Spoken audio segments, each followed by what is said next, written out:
السلام عليكم البنات، كي راكم دايرين؟ ان شاء الله تكونوا بخير وعلى خير. وان شاء الله يلقاكم هاد الفيديو بصحه وعافيه ان شاء الله. صحه شريبتكم البنات وصحه فطوركم، وربي يتقبل منا سائر الاعمال والقيم ان شاء الله يا ربي. كما راكم تشوفوا هنايا البنات جبت لكم وصفه جديده خاصه بالمعسلات اللي سهرات تاع رمضان. ان شاء الله تسيوها تعجبكم. انا صراحه عجبتني وسيتها وتوجور نعتمدها. ان شاء الله نتوما تاني تسيوها وتعجبكم كيما انا عجبتني اللي مالا.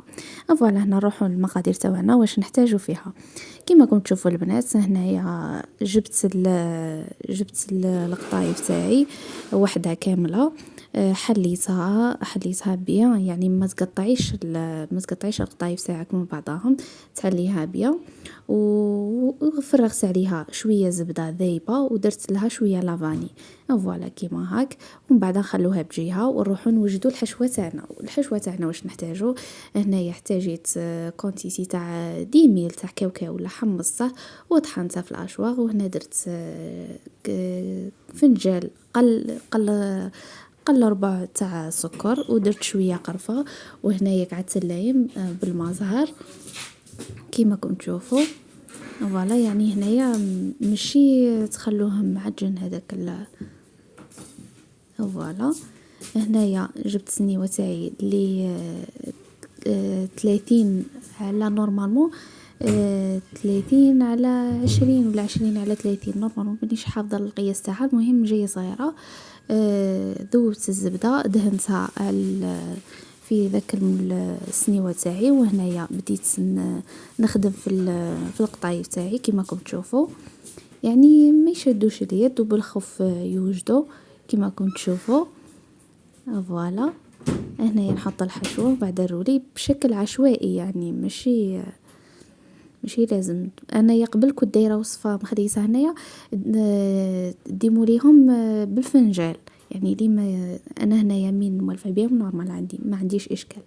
فوالا هنايا خدمتهم كاع ووجدتهم في السنيوه تاعي كيما راكم تشوفوا.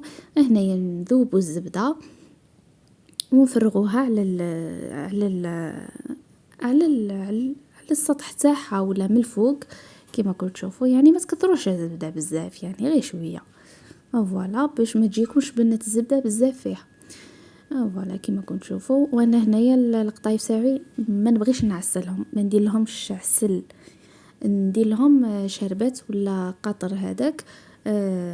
نديره نوجده ونشرب بها المعسلات تاعي. فوالا باش تجي بنتها خفيفه، باسكو العسل يجي يتحرحر وكيما راكم تشوفوا ما تكمليهاش الحبه. فوالا هنايا درتهم. فوالا كيما راكم تشوفوا هذا الشكل تاني. فوالا هنايا قطرش درت فيه، درت كاس سكر وزوج كيسان ماء ودرت طرونش تاع ليم. وهنا من بعد اللي طابت من التحت وشعلت عليها من الفوق. فوالا حسب اللي ديت لي هذاك اللون الذهبي. هنايا هي كانت بارده القطايف، وهنايا القطر هذاك كان سخون. فوالا قعدت نشرب فيها وثاني بغيتو العكس، بغيتو القطايف يكونوا سخونين والقطر بارد ثاني تجي نتيجه مليحه. المهم وحده فيهم تكون بارده وحده حاميه. فوالا وهنا قعدت نشرب فيهم. فوالا القطايف ما يغبنوش، يعني يتشربوا بالخف ما يغبنوكمش.